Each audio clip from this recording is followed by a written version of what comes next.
All right. Ms. Rivers, are you good to go if we get started? I don't know that we'll need to take down the first few things, but I just want to make sure you are good to go. Yes, I am. Good afternoon. Good afternoon. Thank you.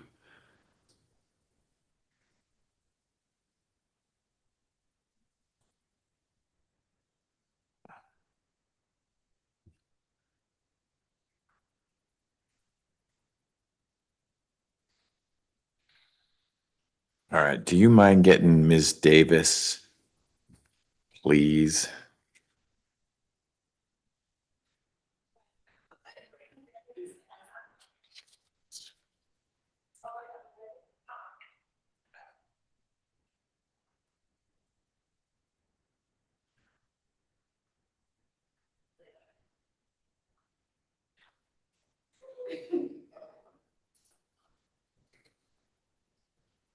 Yes, Josh?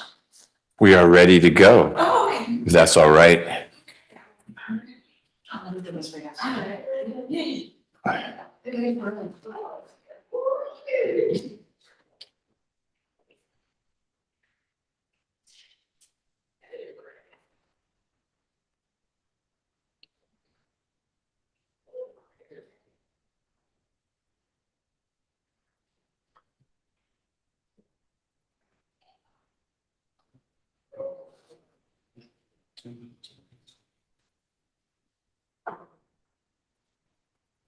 No one else is here? Ms. Davis is going to be out here in just a second. Yep. Judge, I don't see 3 South Booth 1 connecting. Can you check on that, please? Sure.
Yeah, I'll do it, thank you.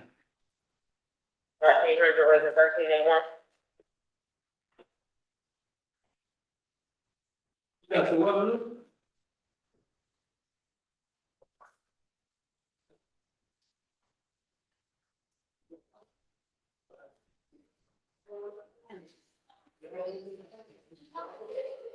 No.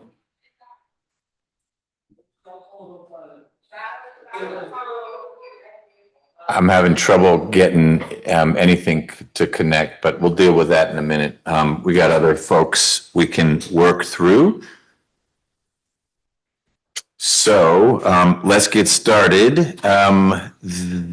There's a request to do the city jail defendants first, but I want to tackle our case with an interpreter before that. So that is position 3, which is 5 North, booth 2.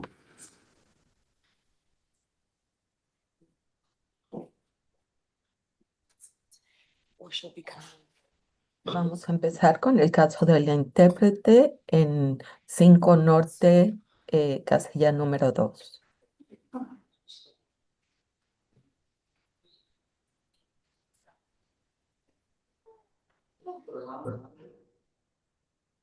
Good afternoon. Are you Mr. Mendez? Buenas tardes, ¿es usted el señor Méndez? Buenas tardes, sí, yo soy el señor Méndez. Good afternoon, yes, I am Mr. Méndez. Excellent. I am Judge McBurney. Excelente, yo soy el juez McBurney. Mucho gusto. Nice to meet you.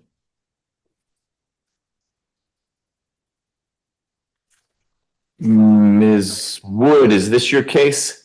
It will be, Judge, yes. All right. Señorita Wood, ¿este es su caso? Sí, va a ser este. Get you there as well. Mr. Mendez, you can see on the screen Lacey Wood. That is your lawyer in this case. Señor Méndez, usted ve en la pantalla a Lacey Wood. Ella va a ser su abogada en este caso. Mucho gusto. Nice to meet you. Nice to meet you too. I'll be out to the jail soon to speak with you in person. Mucho gusto. Yo voy a ir a la cárcel pronto para hablar con usted. Okay. Oh. Thank you. Thank you. The interpreter has not been sworn in yet, Your Honor. We're not getting on the record, so we're okay. You're Oh, just helping communicate. Okay, thank you. Sure. Ms. Davis, this won't be your case ultimately, but you can cover the arraignment? Yes, Judge. Okay. Señor- Ms. Wood, is Mr. Mendez Carranza waiving arraignment in the case? Yes, Eh, Judge, we are. Oh, sorry. Licenciada Wood, el señor Méndez Carranza, él está renunciando a que se lea formalmente los cargos. Sí, All right, Mr. Mendez.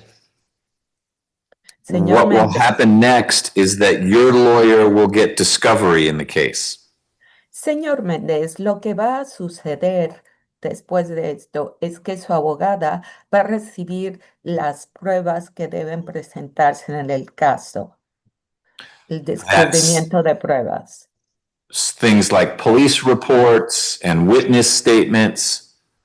Esto es como por ejemplo, el informe de la policía, las declaraciones de los testigos. Then Ms. Wood will come speak with you with an interpreter about what she sees in the case. Y después la licenciada Wood va a venir a hablar con usted con una intérprete para ver qué es lo que ella considera que va a suceder. Ok. She will talk to you about whether there are any motions to file. Ella va a hablar con usted sobre si hay alguna petición que tenga que presentarse y tramitarse And talk about ways to move the case forward. y hablar sobre la manera en que se puede agilizar el caso en un futuro. Do you have any questions about your case at this time? ¿Tiene usted alguna pregunta sobre su caso en este momento? Sí, ¿qué va a suceder? Nomás que qué va a suceder conmigo, pues, porque ya van para 7 meses y no sé nada que va a pasar. Bro. Yeah, so what's gonna happen with me because I've been already here for 7 months and I don't know anything about it. Ms. Wood will come talk to you about the case so that you understand the charges and the evidence. La señorita Woods, que es la abogada, va a venir a la cárcel a hablar con usted sobre los cargos y las pruebas que se han presentado. Your case was only indicted a month ago. Su caso apenas lo acusaron formalmente hace un mes, But I will make sure that it continues to move forward quickly. pero yo me aseguraré que se empiece a mover rápidamente. Ya, gracias. Yes, thank you. Ms. Wood, anything else on behalf of Mr. Mendez? ¿Algo No, más Your de Honor. parte del señor Méndez, licenciada Wood? No, su señoría. I'm so sorry. I'm terrible at this, Madam Interpreter. Don't worry, it's fine. Thank you, Miss Woods. Ms. Davis, anything from the state? No, Your Honor. ¿Algo más de la fiscalía? Miss Davis? No, nada. This case will go to which prosecutor? I believe this is a Miss Clark's case. I believe Okay. this is a cat case. Got it. ¿Cuál Your va Honor, a I'm ser el here. fiscal? Okay. Licenciada Clarks. Yo estoy aquí. All right, Ms. Clark, you will work on getting discovery to Ms. Wood. Yes, Your Honor. Usted va a trabajar en darle a la licenciada Woods la exposición de pruebas, ¿verdad? Sí, su señoría. And Ms. Wood, you'll let me know if there are any discovery issues. Absolutely, Judge. Y usted, licenciada Wood, me avisa si hay algún problema con las pruebas que deben presentarse. Absolutamente. Okay. Mr. Mendez, Ms. Wood will be out to see you soon. Señor Méndez, la licenciada Woods va a verlo pronto. Ok, muchas gracias. Okay, thank you very much. All right. You are free to leave the booth, Mr. Mendez. Ya se puede ir de ahí de la Gracias. casilla. Thank you. Gracias. Thank you. May the interpreter be excused, Your Honor? Yes, ma'am. Thank you for being here. Appreciate it. Thank you. All right. We are going to jump to position 6, which is John Lee Johnson, which is a probation revocation. He is out at ACDC. Let us get him right there. And Mr. Johnson, who is handling your case? Do you know? Judge, he's mine. Ms. Wood, excellent. Let's add that. Let's get on the record in your case. It's 22 SC 180840. Mr. Johnson, you are on probation and I Judge. signed a petition in connection with your probation in April of this year. And the allegation is that you, in November of last year, were arrested for driving while license suspended or revoked in Cherokee County. And then more recently, just this April, you were arrested for drug possession in Roswell. Your arrears it says your arrears at $38,000. I don't know what that would be given your charges, but I'll let probation talk to me about that. But the main thing is, while on probation, you are alleged to have violated the law a couple times. Ms. Wood, is Mr. Johnson admitting to these allegations or contesting them such that we should set this down for an evidentiary hearing? Judge, before I answer that question for you, I need to give you just a little bit of background on this case. So this is on me. I mistakenly thought that Miss Rockwell was going to be handling the revocation. I found out yesterday that she's actually not going to, so it's on me. I have not met with him personally. However, I have spoken to his mother and then also the pre-indictment attorney, so I have a bit of information. I'm not sure if Mr. Johnson wants me to proceed since we haven't met one-on-one yet. Mr. Johnson, you are free to speak. Please proceed. Alrighty then.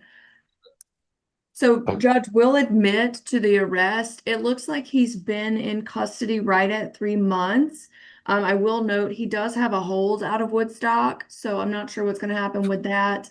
So he's a veteran, Judge. I was on the phone with the community care referrals agency of the VA earlier today. I was hoping to get the call back from the appropriate person before court today. He's been working with them to try to get hooked up with the recovery village. I personally wasn't able to get that confirmation before we met today. His mother is on the call as well, Judge. So I don't know. I think she's on the call. But it's That my may be Mara Lee. She's been kind of moving her arms around some. Okay, Yes, great. Good to know that she's here. Yes. So it's my understanding that he's eager to just get some treatment and hopefully get on the right path. I know he does have a good bit of restitution to be working towards. So I would ask for just the revoke the 3 months and then reinstate, Judge. Okay. Ms. Simpson, how much time is left on Mr. Johnson's case? 1 month, 15 days. All right, just over 2 years. And I now understand why there's such a large dollar balance. Mr. Johnson and Mr. Cano, I think is how we pronounced his last. I'm remembering this case now too. He beat this guy up pretty badly at a bar. And they agreed to pay some medical bills. And it looks like a teeny bit has been paid. And then we've got the 2 arrests. Okay. Well, and the last one mentioned, hold on one sec. Is that the kids from, all right.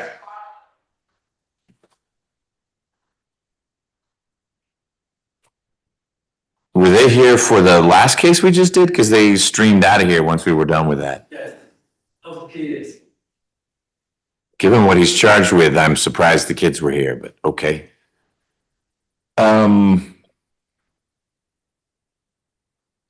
All right, so there was also a mention of a failure to report. Is Mr. Johnson someone who plugged in with probation, or was there not ever even a formal relationship?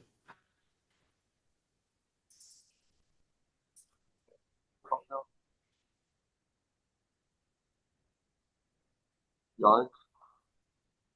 I'll hear from you in a second, Mr. Johnson, I promise. I just okay. I didn't know. want to understand what's going on the probation end. Just as he failed to report in November of last year, I'm wondering if there's been any connection between probation and Mr. Johnson since then. It doesn't appear so, not since the since he picked up the charge and shared.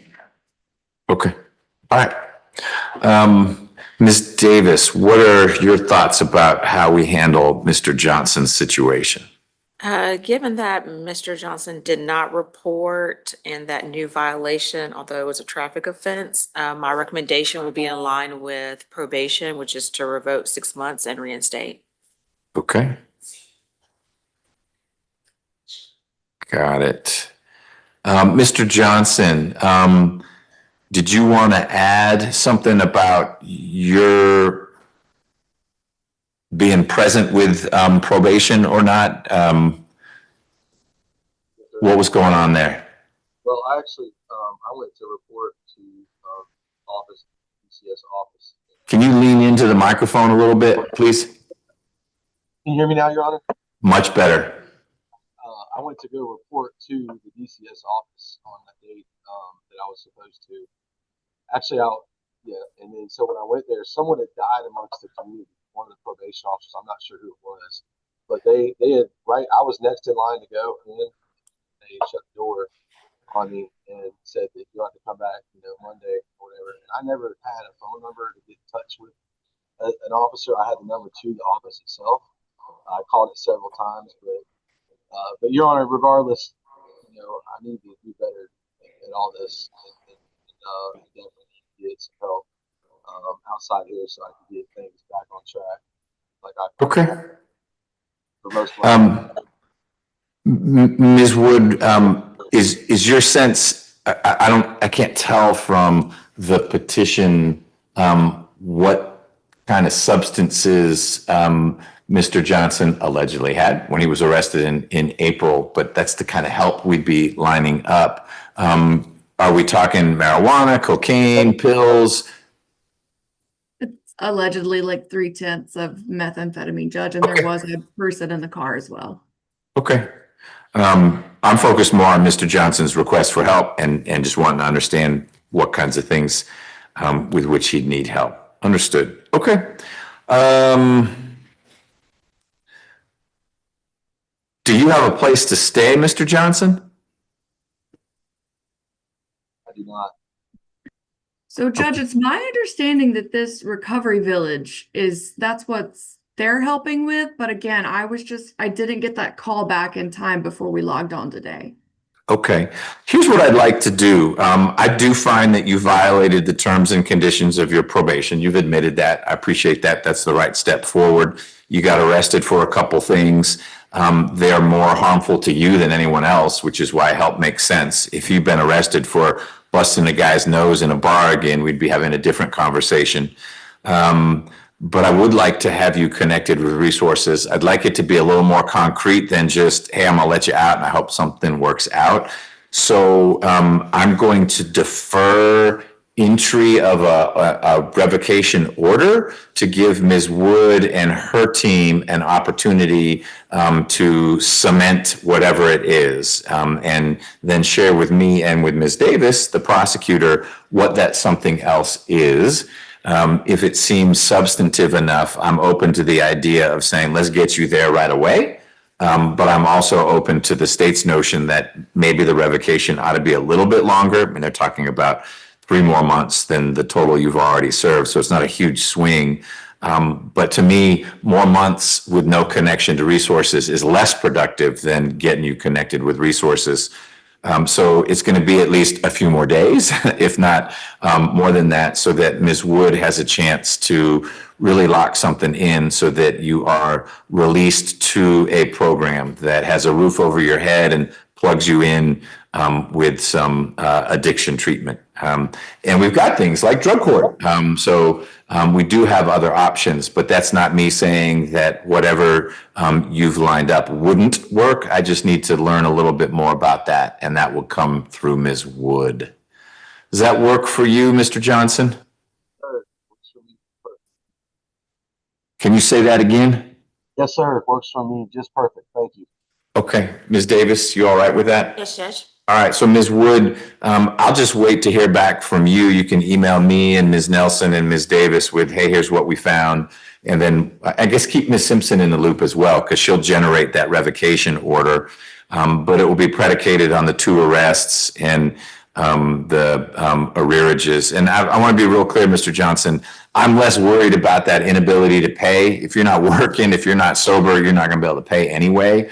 And I'm much more focused on the foundations, which is getting you into a healthier, safer place so that you can do what I suspect you want to do, which is plug back in as a productive member, get your own place, and be able to, in a position to take care of your mom and other things like that. Okay? Happy birthday, Mom. All right, bonus message.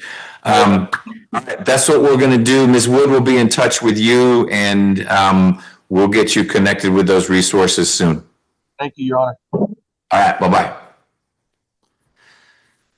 Thank you, Judge. You're welcome. Thank you for jumping in at the last second.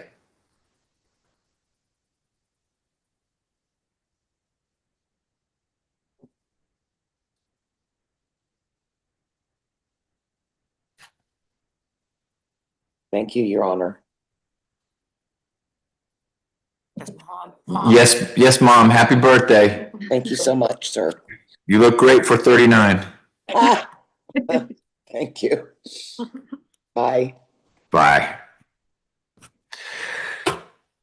All right, now we are to positions 8 and 9. Patient, Mr. Haynes. We don't need to get this on the record. My understanding is you are stuck because you need to go to DeKalb, and I need to figure out a way to get you to DeKalb and back to us so that then you can get into whatever program Ms. Wood lined up 9 months ago. I'm exaggerating, but not by very, very much. Is that fair, Ms. Wood, as to where we are? Yes, Judge. And I did have a question because I know we've been trying to figure out how to do this. At one point, there was a warrant out of, I think it was Judge Edwards' courtroom that was still like floating out about. Can Miss Simpson confirm, is that still a thing for Mr. Haynes? We do not have any outstanding warrants on Mr. Haynes.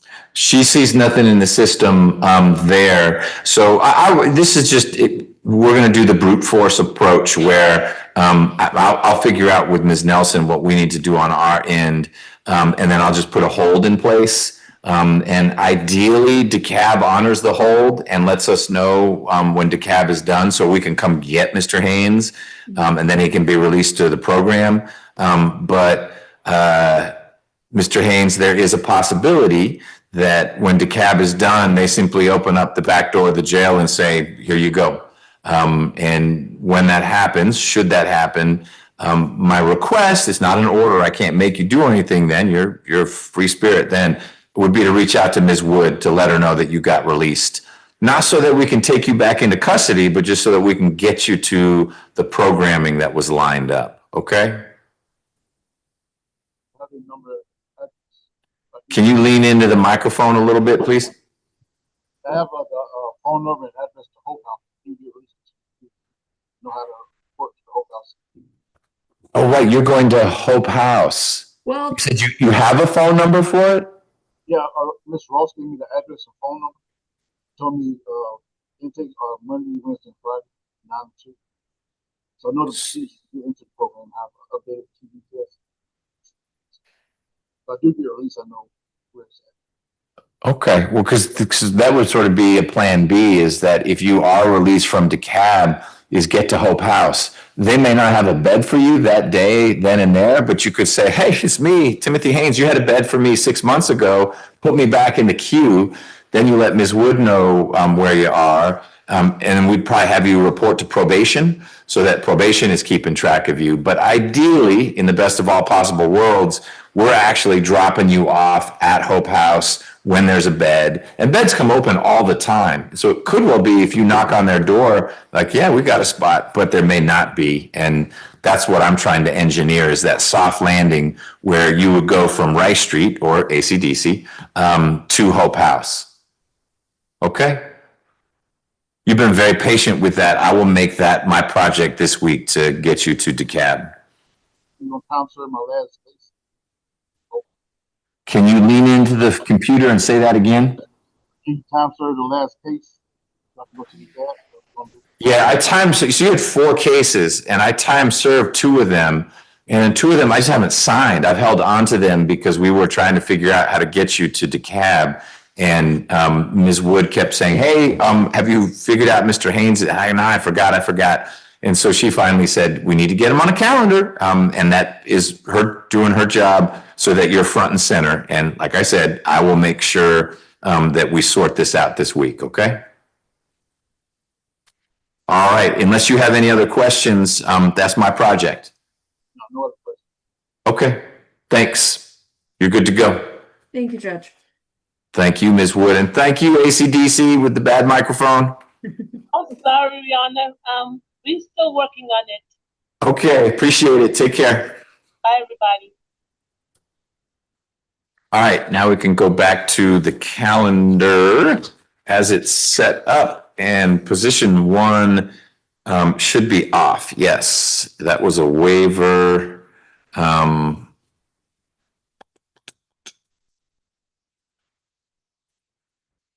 So we'll get a scheduling order out. Waiver and sketch. So that gets us to James Smith. So.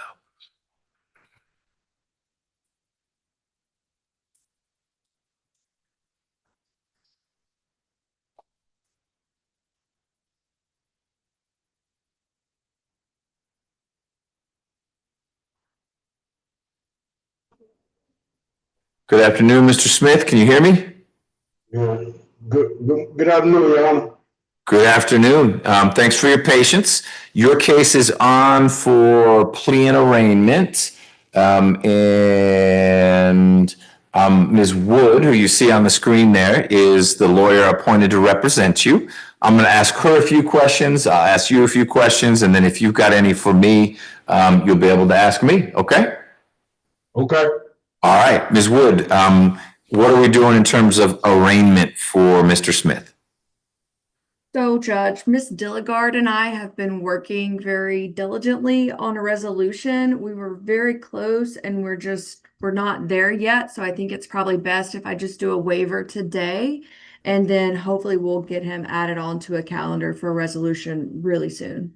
Okay, great. So if you'll get that filed, then it sounds like Ms. Dilligard knows what she needs to get you if she hasn't already, because you've been talking, and I appreciate you talking in advance. Mr. Smith, Ms. Wood will keep you posted as she continues to negotiate with the prosecutor, but it sounds like the 2 sides are pretty close to a joint recommendation. That, of course, doesn't bind me, but if you are okay with what your lawyer has negotiated, then we'll get you in here to court to see if that's a plea that I'm willing to take. And if so, then you will have resolved your case. Does that make sense? Yes, Your Honor. Any questions for me? Well, I have a probation case in Richmond County. I just want to know if I can run everything concurrent. No? It's from a county other than Fulton. You said Richmond County? Yes. So I'm not able to do revocations from other counties, but it may be that Ms. Wood is able to contact a defense attorney there to see what the temperature of the water is like there. The further you get from Fulton, the less I'm able to forecast, oh yeah, they'll go along with what we do. Sometimes I can tell you with a high degree of confidence that, look, I'm making this up. I just gave you a year to serve here. Don't worry, DeKalb's going to give you a year to serve as well. They'll run it concurrently. I don't know what Richmond County is going to do. I also don't know how much probation is left. If you only have 2 months of probation left and you're going to plead to something here that's more than 2 months, that's easy. They're not going to stack that.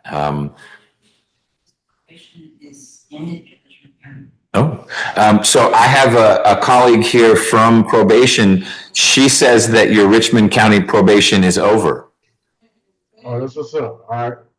Look at that. Big win for the day. Yeah, that's good. That's what's up. All Good right. to hear it. Good news. All right. So there's a little bit of good news for you. The other good news is that Ms. Wood is on the cusp of working your case out. And that's when I'll see you next. When she's done that, we'll do that.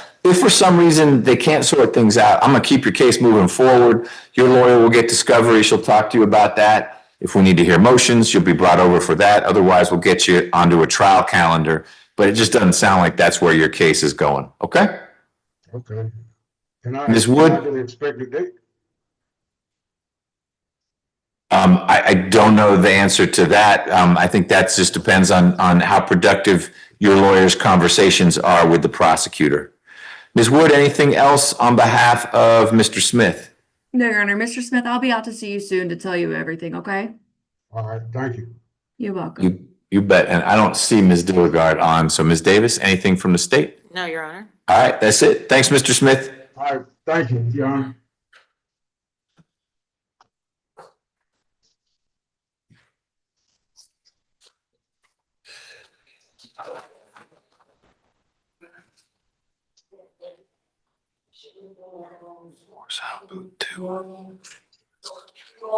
And Judge, just as a FYI, Ms. Dilligard will be handling position 1 as well. The Heard case is a domestic violence case. Okay.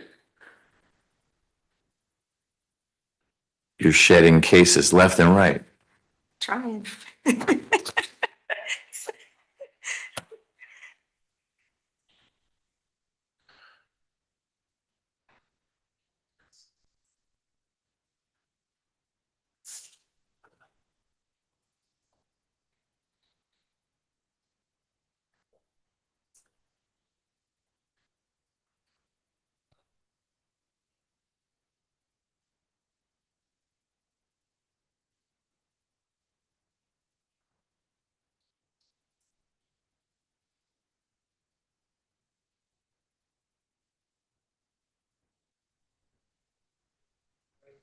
Good afternoon, Mr. Edmond. Can you hear me? Yes, sir. Great. I'm Judge McBurney. Your case is on the calendar today for plea and arraignment. Your lawyer, Ms. Rios, who's on the screen there, has already filed a waiver of arraignment on your behalf, meaning she's entered a plea of not guilty. And so we're just going to connect to see what's happening next in the case. Ms. Rios, anything you want to add beyond you've done the waiver and you'll see Mr. Edmond soon? I did do a drug court referral, and I'm hoping it will be sent to drug court. He has 2 other indicted cases. This one put the court on notice that we're trying to do a global. Well, after I talked to Ms. Davis, we do a global resolution with all his cases. What are the types of charges in the other 2 cases? The first one for sure is like drugs and obstruction. Mm-hmm. I'm pretty sure it's all the same. Well, okay, this other one is drugs 2 and obstruction and also battery and fare evasion. Okay. Mr. Edmond, have you heard of drug court before? Yes, sir. Have you done drug court before? I haven't. Okay. All right. Well, it looks no help. I haven't had no help with no drugs before. okay. And do you use drugs or just sell drugs? I use them. Okay. Well, the drug court can be a good thing. How old are you? I'm 35. Okay. Well, drug court is all about rehabilitation and recovery and sobriety. So Ms. Rios is going to work to get all 3 of your cases moved into drug court. She'll talk with the prosecutor about whether that means you'd be pleading to them and then do probation into drug court, or if it's a diversion or what. But it sounds like Ms. Rios is on top of it and will be moving things along. So go ahead. Okay, the 2 cases are actually one case. The battery was a warrant on that case. Okay. The battery and everything happened on one day. Got it. So like the fare evasion and the drugs, et cetera, all one. Oh, that was one day. Okay. But they got it for two separate days. Okay, well, they'll figure that out, and we wouldn't, I mean, if it's one case, it's one case. The goal is to get it all together if drug court makes sense. And so you've made the referral, Ms. Rios, but intake hasn't connected with Mr. Edmond yet. So Mr. Edmond, you will get a visit from someone from drug court. Either they'll come right over there to the jail because their offices are half a block away, or there'll be something like this where you're on Zoom, but you'll want to make sure that you are open with them about your drug usage, addiction, et cetera. And if it's a good fit, they'll let me know that you've been admitted, and then we'll take it from there. Okay? Yes, sir. All right. Ms. Davis, is this also a case you're giving to someone else? No, Your Honor, this is my case. All right. Anything you want to add? Oh, no, Your Honor. Okay. Well, I'll do a scheduling order and we'll start that process. But if drug court is on the near-term horizon, don't wait. Just let me know and we'll get it moving. Do you have any questions, Mr. Edmond? Second, good. All right. Well, then you are good to go. Ms. Rios will keep you posted. Thank you. You're welcome. Okay.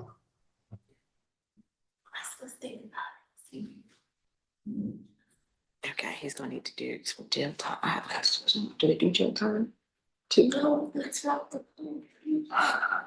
Okay. Okay.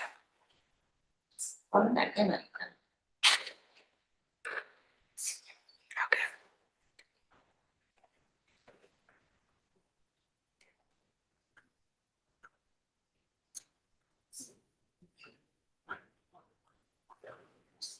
Trying to get Mr. Baker up.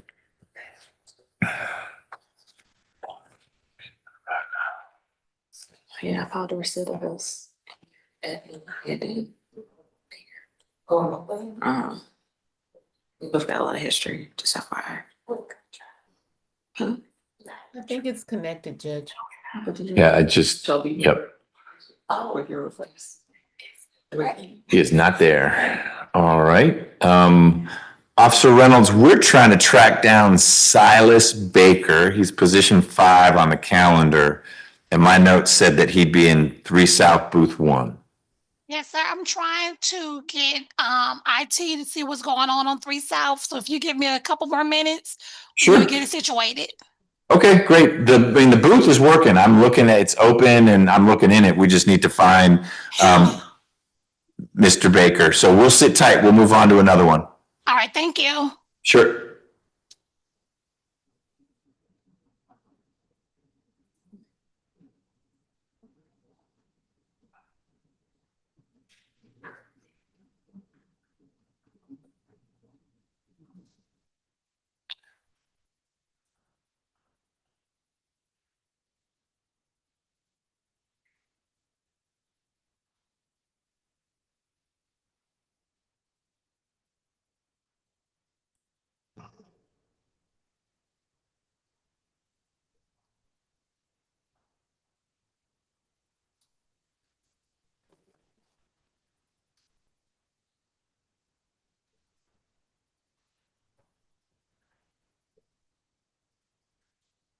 All right. Are you Mr. Is it pronounced Nolly? Yes, sir. Mr. Nolly, I'm Judge McBurney. And you are on our calendar for a probation revocation. Before we dive into that, let me figure out who all is involved in the case. Ms. Wood, is this your matter? He's mine, Judge. All right, there we go. And we'll have a prosecutor. We've got everyone we need. Let's go on the record then. This is 24 SC 002573. Mr. Nolly, you were convicted of possession of cocaine with intent to distribute. And I signed a warrant about a month ago, a little less than a month ago, that alleges that you did not report to probation in April of this year. And then in May of this year, you were arrested for another drug trafficking charge. And You were also supposed to complete a drug and alcohol abuse evaluation, but you didn't do that. So the biggie on there is the new charges. I'm gonna look those up real quickly, and then I'm gonna let your lawyer do a little talking. Before that happens, though, Ms. Simpson, how much time does Mr. Nolly still have? Saw him in April. He's got a lot of time left. He does. He has 9 years, 8 months stage remaining. Okay.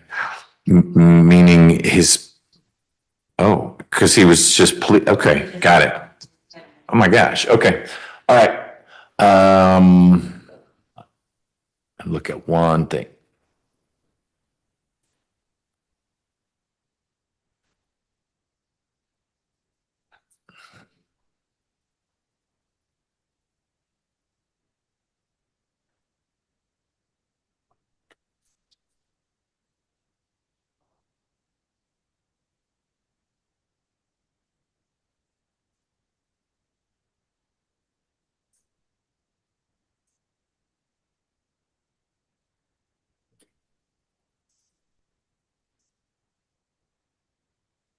Okay. Ms. Wood, Mr. Nolly seems to have had an unfavorable start to probation. Yes. Judge, so I was going to ask if we could reset this. It's not necessarily that I think we'll actually have an evidentiary hearing. I want to get the unindicted file from the pre-indictment attorney.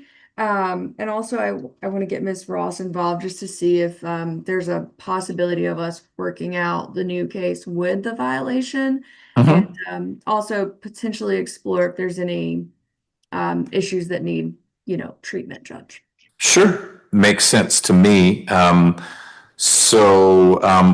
we'll do is have this set down for an evidentiary hearing. And all I'd ask Ms. Wood is if you know far enough in advance that that's not what it's going to be, let Ms. Davis know so she can unsubpoena whoever she needs. Just looking at the warrant, it sounds like Sergeant Swinger is about all she needs in this one, but she'll sort that out. Mr. Nolly, we're going to put this down for an evidentiary hearing. I suspect that the state is seeking to revoke a pretty healthy chunk of your probation because, and these are just allegations, I'm not making any findings right now, but the allegations are within a month, actually it was 1 day less than a month of you pleading guilty in this case of possessing cocaine with intent to distribute. You got, I don't even know if pulled over is the right word because you were kind of stuck in the middle of the intersection with more drugs in the car. That would be problematic if true. Ms. Wood is going to make the state prove it up, which is certainly the state's obligation. So we're going to set it down for an evidentiary hearing. It may be between now and then Ms. Wood is able to work something out for you that is a different outcome. And of course, it may be at the evidentiary hearing, the state doesn't meet its burden, which is lower than at a trial, but they still have to prove by a preponderance that these things alleged actually happened. So we'll see how that goes. And we'll take it from there. Is there anything I said that leaves you confused or uncertain about what we're doing, Mr. Nolly? No, sir. Okay. Ms. Davis, anything from the state? No, Your Honor. Then we will reset for hearing. Sounds good. Anything else, Ms. Simpson? Just, as you stated, would be request.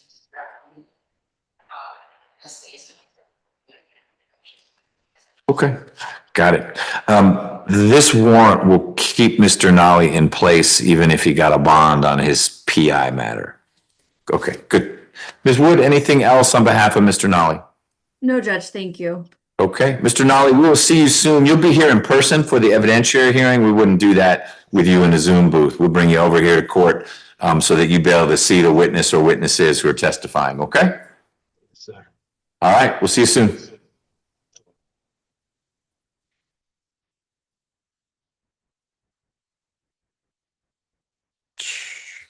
So that leaves, we have our sentence clarification motion and Mr. Baker, if we're able to find him. Let's see if Bree South has, nope, no one in there yet. So why don't we pivot to the Metro reentry hearing.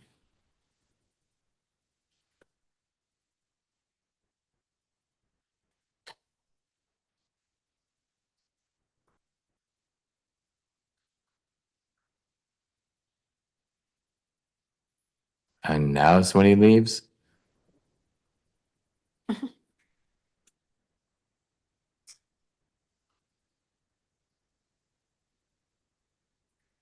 Mr. Campbell, you coming back?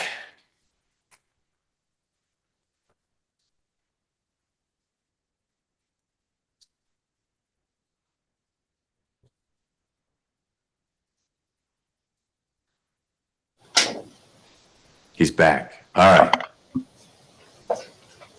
Can you hear us, Judge? Yep, we can hear you. Thank you. No problem.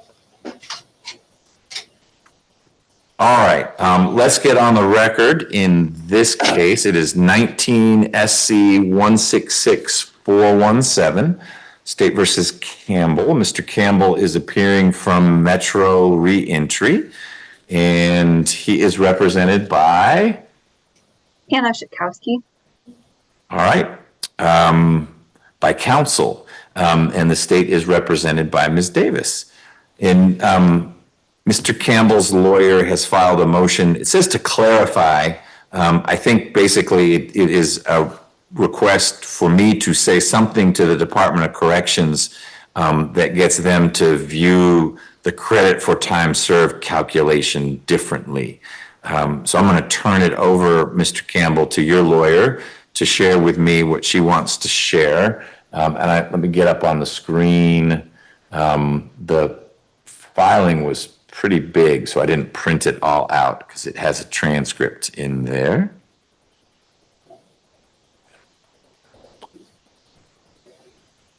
You know, we never found Ms. Phillips. One way you could improve your sentences by helping us find Ms. Phillips. You had any contact with her? No, sir. Okay. All right. Let me get that motion up.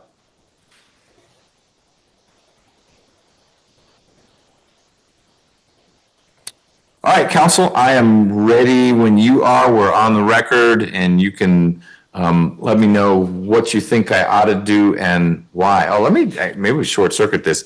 Ms. Davis, I don't know how much time you've had to digest this, but if you've had enough and you don't oppose it, then really all I need to understand is what magic language I would use to affect the change. But if you haven't had enough time to digest it all because you have 14 cases on tomorrow's trial calendar, I understand that too, and we'll just hear from counsel. No, yes, Judge. I believe she CC'd me on this motion, or I was able to get a copy because of the filing. And I'm not opposed to giving the defendant credit for all the time he has served. So I think that's. Well, I'm not either. I think he's entitled to that, Yes. but I want to understand what he thinks he didn't. I don't want to. I remember this case and how long it took to get Mr. Campbell to get to the point of, yes, I'm sorry, I did all these many, many things. And he was there, he wasn't there, he was there, he wasn't there. So it wasn't the most memorable acceptance of responsibility.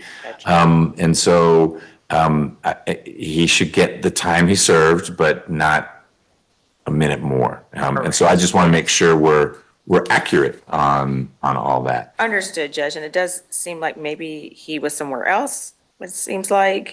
I can clarify. I can kind of go through exactly what our request is and what our position is. Okay. If that would help. So Judge, yes. In effect, Mr. Campbell has been in continuous custody between the Fulton County Jail and GDC custody since January 29th of 2019. So you have January 31st in your motion. So is it the 31st or the 29th? In the transcript, he was arrested on January 29th. As to the proof of incarceration that we were able to pull from Fulton County Jail, it says the 31st. So Okay. I'm only asking for the 31st because that's what we were able to verify and was on the proof of incarceration. Mr. Campbell was initially arrested on the charges in the underlying case as well as a violation of probation. That was the reason that he was eventually transported to GDC custody prior to the resolution of this case. Judge, included as an exhibit in my motion, I had the proof of incarceration for Fulton County Jail, as well as proof of incarceration in GDC. I'm happy to go through exactly those dates, but basically Mr. Campbell was going between Fulton County Jail and GDC. He never made bond on this case, Judge, and so he has been in continuous custody since January of 2019. The sentence entered into this case in July 6th of 2023 has his custodial date, the date that he would start receiving custody, as January 19th of 2020. So it says January 29th of 2020. I just want to make sure we're talking about the same dates. Yes, Judge. And it says... I'm looking at it. Thank you, Judge. It says the defendant is to receive credit for time served in custody from January 29th of 2020. Yeah. Okay. So that's a whole year off. Correct, Judge. I think that the confusion was that was when he had finished with his violation of probation sentence and was brought back into Fulton County Jail. Okay. So that's the discrepancy that we see, and it's clear from the record that it was everybody's intention that Mr. Campbell received credit for every day that he had served since the date of his arrest, since he was never released from custody on these charges. So that's our request. I had reached out to ADA Dilligard previously, who it was my understanding had this case. She was in consent to the clarification. I did provide a proposed consent order that she had added her signature to. So okay. That's all the background, Judge.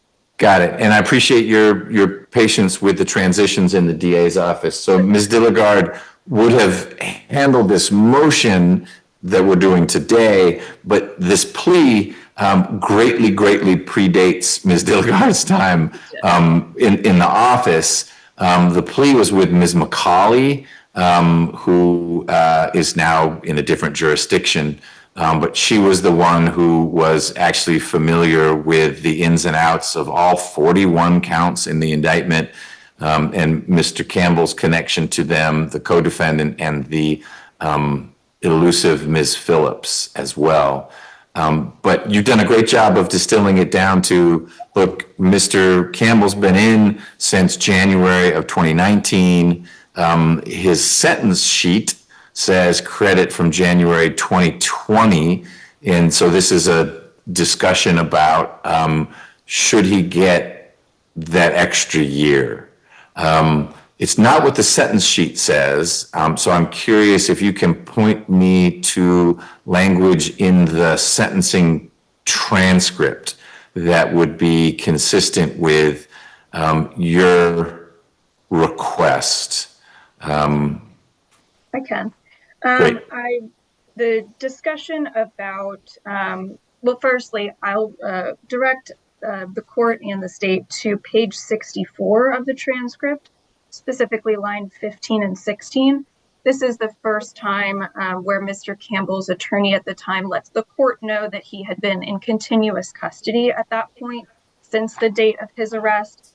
And Judge, the transcript. So I know I'm doing a terrible job of interrupting you, but the lawyer for this transcript is not the lawyer who took the plea. This is a transcript of a plea that didn't go through.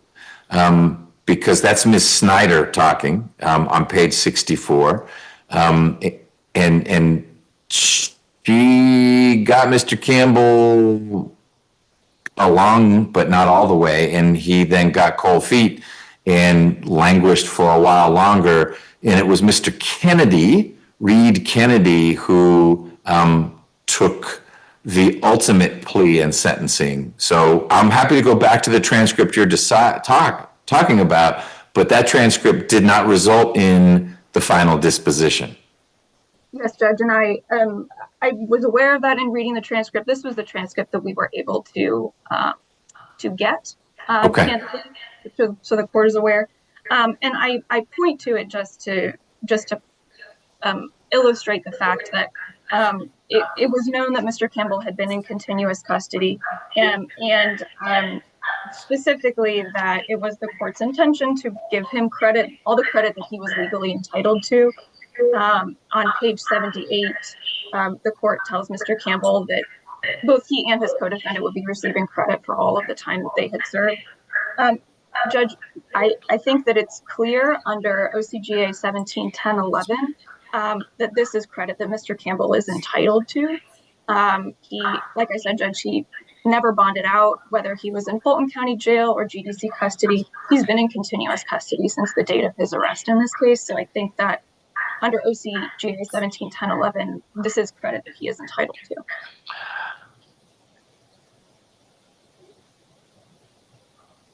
So I will certainly look at 17-10-11, because if by law he's entitled to it, we don't need to go around in circles. And let me take one step back from that.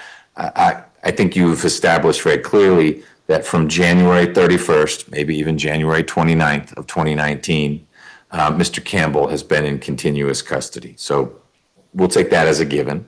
That means, again, the discussion is, what about that first year of custody?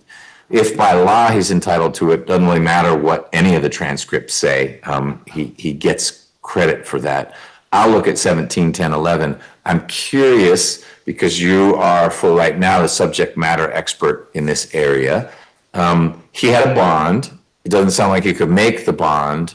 But if the reason why he didn't make the bond was because there was a probation hold and he got revoked and was dealing with all that, but otherwise he could have been out, why does he get credit for that time? Can I ask a clarifying question to the court? Of course. Is the question if he actually did pay the bond or he did not pay the bond? It's both, because that's a great question. And I'm looking in the docket now. I don't think he ever, but he may not have tried to make the bond, and we'll never know. That's not really, that's a thought exercise. But he had a bond, and so in theory, he could be out if he could make. It was a ginormous bond, and so it may be that the judge who set it didn't expect it to be made, but it may have been just part of the volume of the counts. It was a Judge Ship who set that bond. But anyway, the fact that he had a bond, he was not on a no bond status for this case.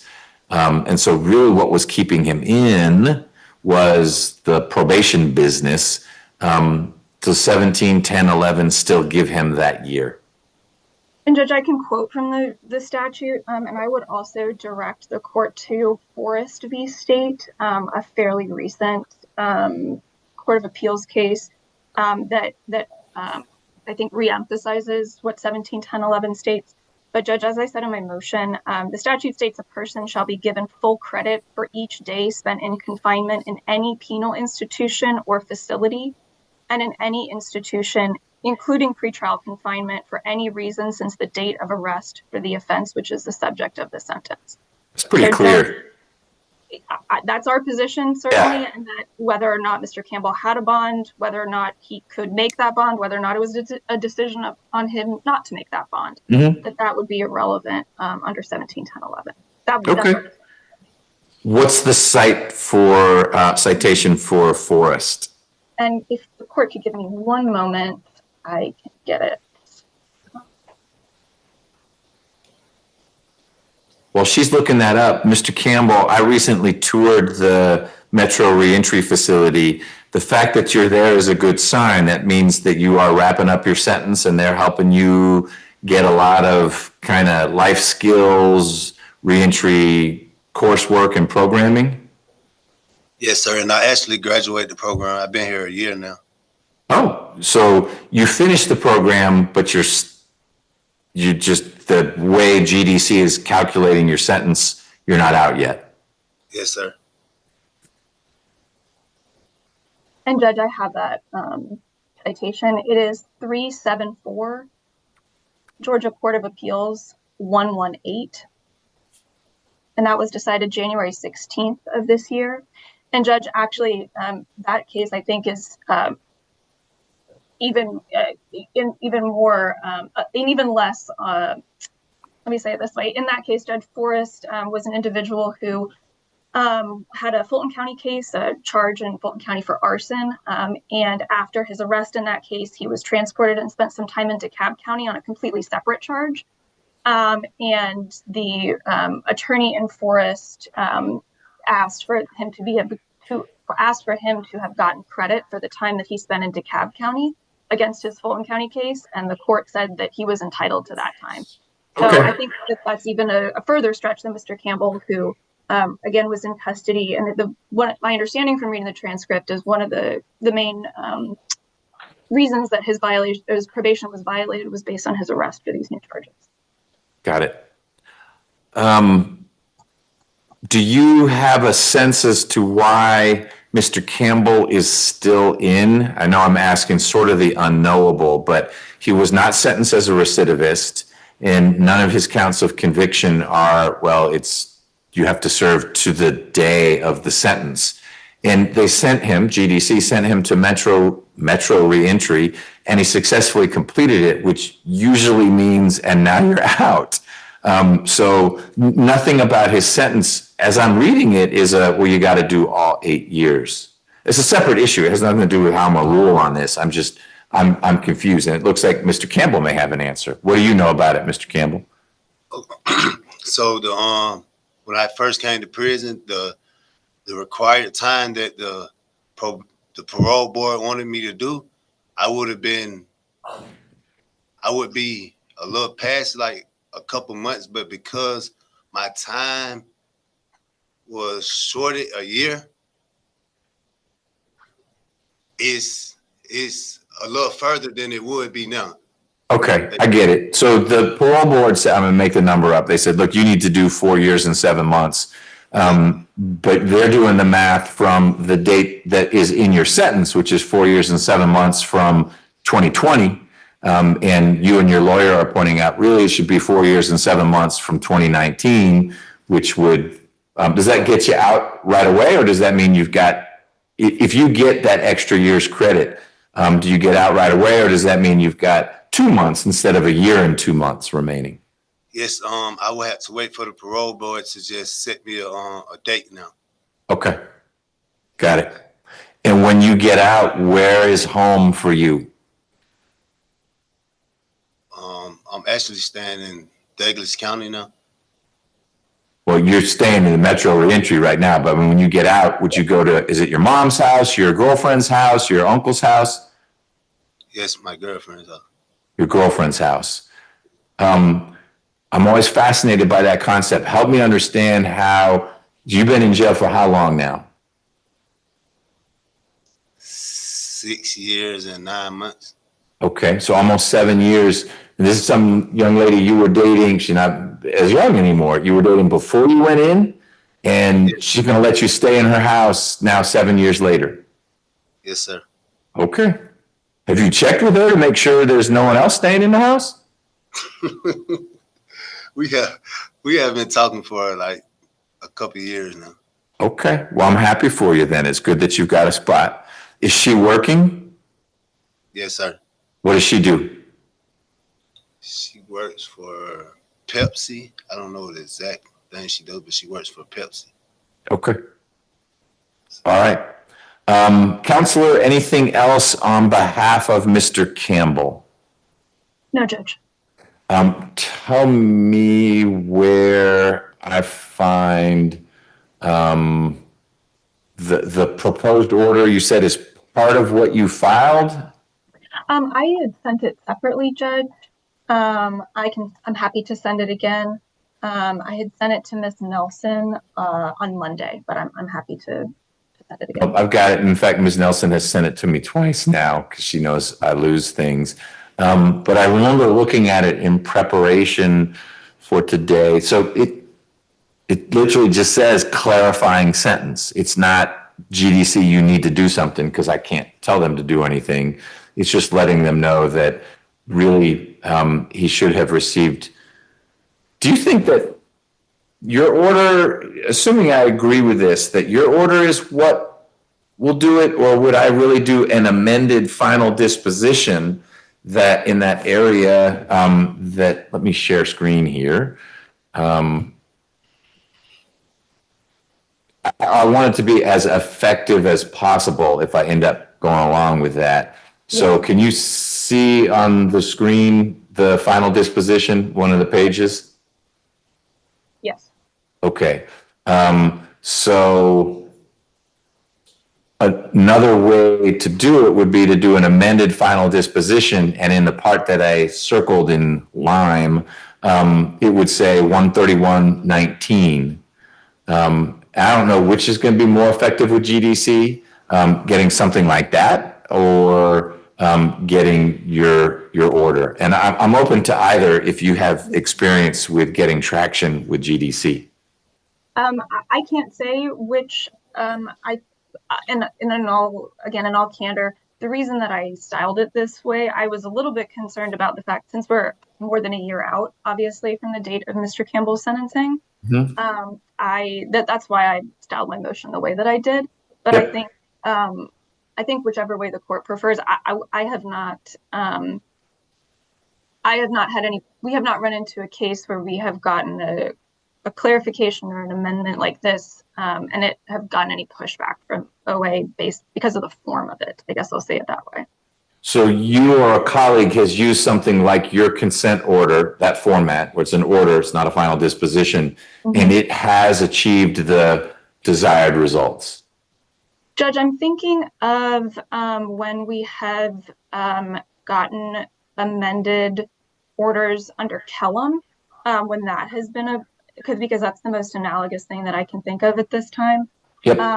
And I can look at some of those orders and make sure that mine is consistent with that. But I think that we have done orders that just say that changing the wording of the sentence. And in this case, Judge, it's our position reading the record and looking at the case that this was credit that he was entitled to. Sure. So those are the reasons I styled my motion the way that I did. But I'm happy to take a look at it again and put it in any, if the court does decide to grant our motion, put it in any format that the court prefers. Okay, I just wanted to be in a format that works. I'm not critiquing the proposed order. It may be exactly what will work. I just wasn't sure if you had experience with sending something like your proposed order, which is just an order as opposed to a final disposition. But it sounds like in the Kellum context, judges have sent to GDC. Well, they just actually, all I'll do is enter this into the docket, and then you or someone on your team gets it to GDC, or Mr. Campbell does. Hey, look at this. But just a good old paragraph of text has been effective in making the change. I think if the court were willing to file an amended final disposition, I think that I don't anticipate that being a problem with OA. Okay.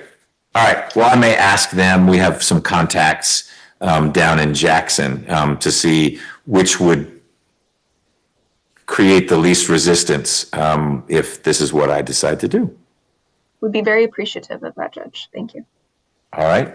Ms. Davis, anything you want to add? Not in particular, Your Honor, but the case that counsel pointed out, it did indicate that the court should update the final disposition order, I believe is the language. That's where they found the error was. Okay. So I do think it's probably more in line with updating the final disposition. Okay. I think that's probably what I'll start with. Yeah, and but in real life, yeah. If we hear back from Mr. Campbell's lawyer that he's not getting any traction, then probably instead of trying something different, I'll reach out to our contacts down in Jackson to say, oh, why were you quiet this whole time? It's like, we could have been done 20 minutes ago. Oh, great. But either way would work. Okay. Because, from my time working down there, we have, processed criminal orders, even just not having a amended disposition, we can process it. As long as the clarification of the jail credit is specified and is on this by judge. Okay, and it is, the proposed order that Mr. Campbell's lawyer put together does that, but it sounds like final disposition would just be a cleaner way to do it. Mr. Campbell, you got any questions? No, sir. What's been the highlight of your time at GDC? Other than this conversation? You say a highlight, like, A highlight, yeah, I understand jail's not great. I would, if I wanted to know all the bad stuff, that would have been my question, but then we'd be on this call forever. Metro reentry. It's been good. Metro reentry. I learned a lot of stuff in Metro. That is great to hear. I was so impressed when we got a tour. Another judge and I got a tour with the warden. And, you know, you see it with the warden, you may be listening like, wow, they sugarcoat it, but I don't feel like that was the tour we got.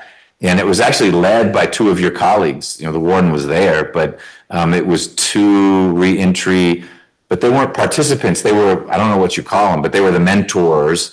I mean, these guys were lifers. They weren't going anywhere soon, but they were there helping folks understand that there's another way to approach your time in custody. And it seemed to have some pretty good impact. Yes, a lot of things I thought I had figured out about myself, I learned differently here. Yeah.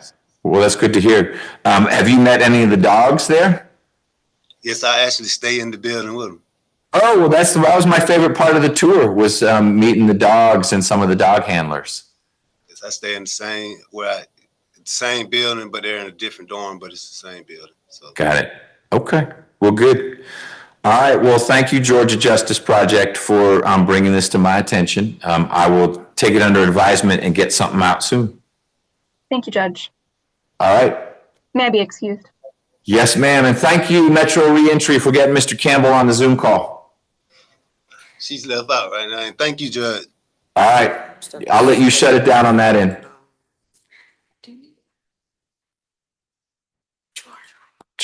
So did we ever get? Yes, we did. Look at that. There he is. Let's turn to that. Right way. So it's like.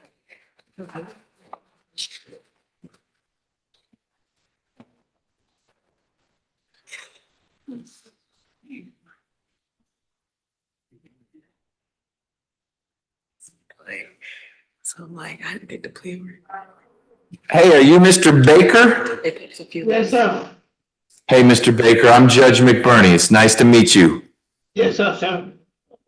Ms. Rios, I think this is your case. I'm slowly learning the numbers.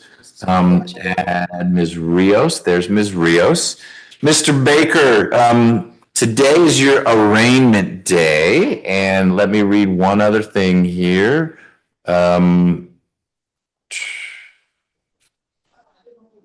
Ms. Rios has already filed a waiver on your behalf, entering a plea of not guilty to the things you're charged with. But we just need to talk a little bit about your case today, and then we'll keep it moving forward, okay? Yes, sir. All right, Ms. Rios, we've got your waiver, so I'll get a scheduling order out. Anything else that we need to talk about? Bond. Does the state know we're talking about bond today? Did you file something? Let me look his case up. It didn't hit my radar, but I just listen. I don't have to do the talking.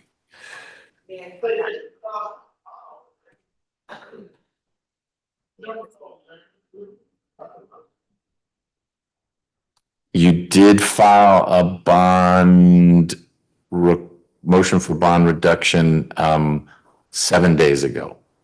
And then the Mean State 5 days later filed a recidivist notice. Look at that. That's their answer to bond. So I don't think the state's on notice. And given the nature of the charges, there's someone they may want to talk to. So let me take a quick look at the indictment. Oh. So this is as alleged, it's a more serious type of aggravated assault than we sometimes see. It's not a broomstick or a lunchbox allegation. So I'd want to make sure the state had a chance if they're able to find, I think that would be Ms. Flagg. And Judge, our office has made contact with Ms. Flagg, so I do have notes to provide context. I'm happy to have the bond hearing. Well, look at that. Okay. So Mr. Baker, we're going to talk a little bit about bond right now, okay? Yes, yes, sir.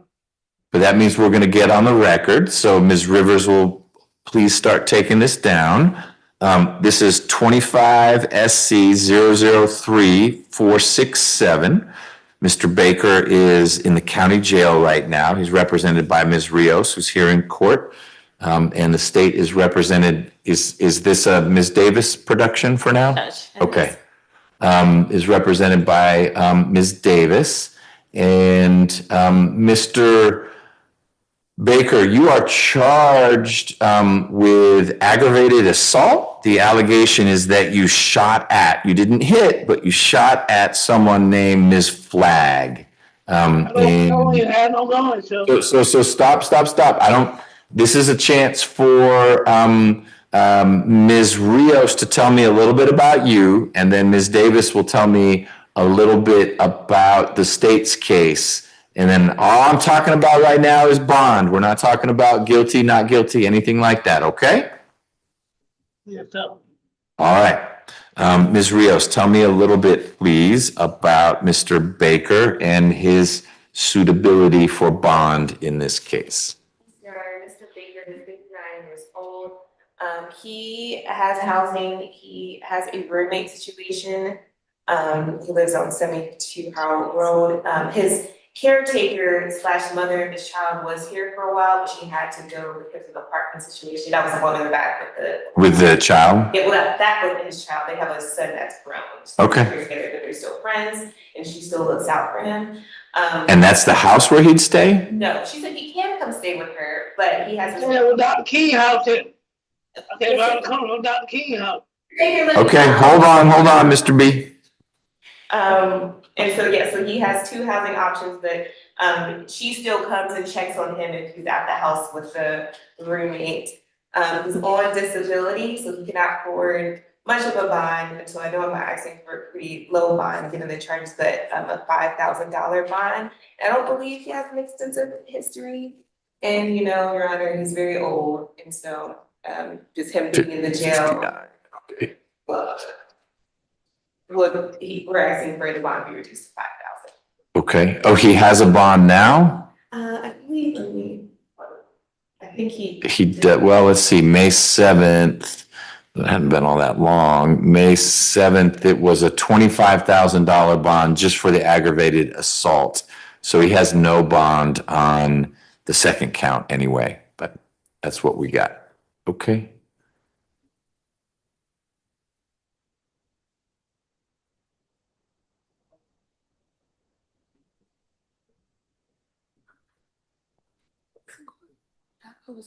That was his caretaker. It's the mother of his child. Certainly. Kinsey. Okay. It wasn't the victim. Sorry. I thought you said that.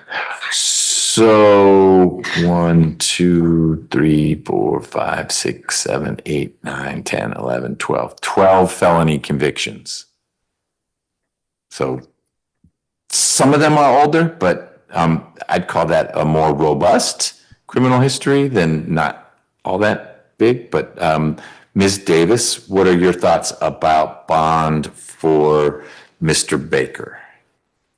Judge, if we take into consideration the Ayala factors, I think one of those being the propensity to reoffend, I believe it's evident from his history. There are 12 convictions. Some of them do involve violence. We also had the opportunity to speak with the victim, Ms. Flagg, who is vehemently opposed to a reduction in the bond. She does feel threatened.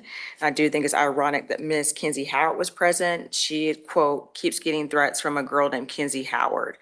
saying that it's going to be basically a war if she doesn't like drop the charges. And I just will note that. Oh, meaning Ms. Flagg is saying that in theory, the person who was here is bothering her about this case. Correct. Okay.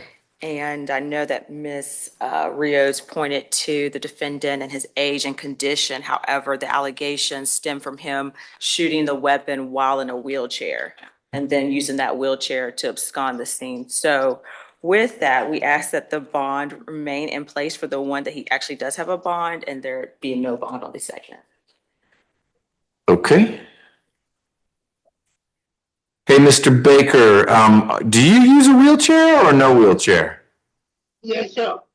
I'm in a wheelchair. I had a stroke on my left side. Okay, I so had 2 heart attacks in 1 stroke. yikes. Got run over by a car. Okay, so you're in a wheelchair because something happened on the left side with the stroke. Yes, sir. Okay. My whole left side, I can't use my left side, period. Okay, got it. Anything you want to add, Ms. Rios, to Mr. Baker's situation? Ms. Davis, did Ms. Flagg provide any context to you about how she and Mr. Baker are connected? No, but what I gathered from the victim's advocate, that seems to be like some sort of neighborhood connection, but they don't have any relationship. They're never dated. They've never been intimate. They don't have any kids or anything together, is my understanding. Okay, but somehow Ms. Flagg is known enough that the other person, Ms. Kinsey, was able to contact her. Correct. It's my understanding something to the effect of a park or a frequent area that they kind of congregate in, and that's how she's been confronted. Okay, got it. All right.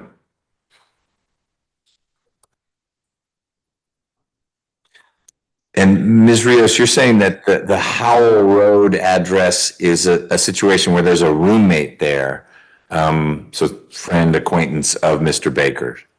And nothing, and I don't think the victim was, I was asking Ms. Kinsey, who was here, she said the victim there shouldn't be an issue with living situation, should live there. So I think it's just a male roommate.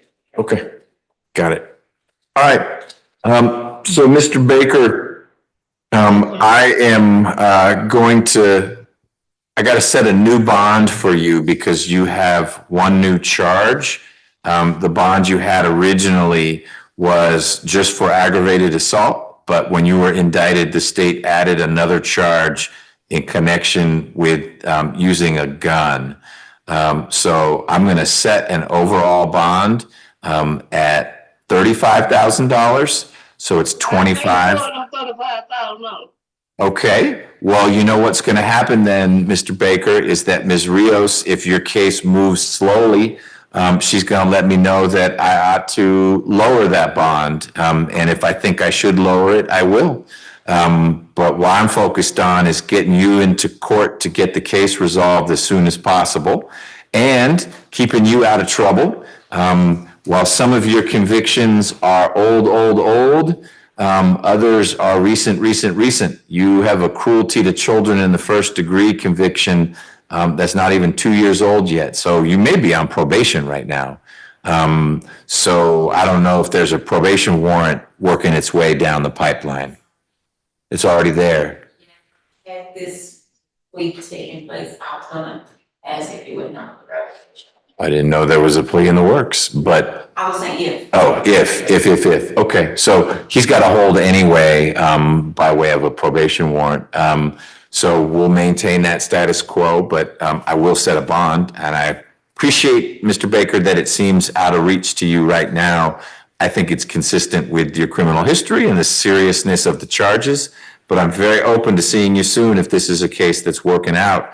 Your lawyer will very soon get the discovery in this case. She'll let you have the parts you can have. You can have paper where you are. You can't have tapes or any videos or something like that. And then I'll see you in court, either because there's some motions we need to argue or because you all have worked the case out, okay? I beg your pardon? I said, I will see you in court soon, either because I ain't been You, a couple one time in almost 3 months. I ain't been a couple one time now. okay, well, the good news is then I'm gonna get you back to court, not in one of these little boxes, but get you over here into my courtroom, okay? Yeah, okay. I guess so. Okay, sounds good. Thank you, Mr. Baker. Ms. Rios will be seeing you soon, all right? Yeah, okay. Okay, take care. All right. Watch out. I'm You're gonna welcome. die of this bitch. Judge, can you repeat those amounts? Your mic's still on. I'm sorry, what did you say, Ms. Nelson? The amounts on each count for the bond, you said Yep. overall 35,000?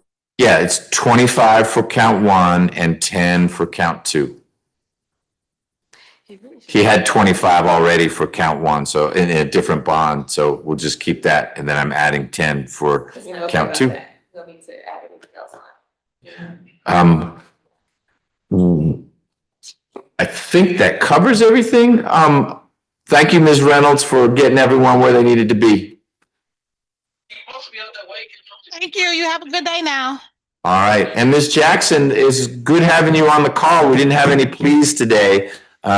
So we missed you yesterday. We had a substitute, but hopefully you can join us tomorrow. We have a trial calendar, and I'm told there may be some pleas. Yes. Okay, I'll see you tomorrow, Your Honor. Have a great one. All right, sounds good. Bye-bye. What did he say at the very end? He's I think he said unhappy with he's some. tired of this. I thought that's what I heard. Yeah, he's Yeah. tired of this being. But is it the lawyer or Ms. Flagg? I think it was a general statement. I hope not, because I was going to be upset if it was you. You're just trying to help the guy. I don't think it was. Okay. I don't think it was really directed. Ms. to Wood is anyone. giggling though. I think it was just a general In statement. general? Yeah. Like the world. Yeah, He yeah. demonized the whole world. Because he's been in Okay. custody since March, seems like, so. Well, Judge McBurney, yes, Ms. Wood. your questions today were like taking me out, asking about like girlfriends in prison and highlights of prison. Where did you come up with those? Well, I was just trying to see how Mr. Campbell was doing. I mean, he predates all you, but he was not in a good space. That the transcript that lawyer had, as I pointed out to her, that actually is not a plea. We got all the way through. Macaulay spoke for hours laying out. They burglarized 1 million houses and busted some cars, and it was in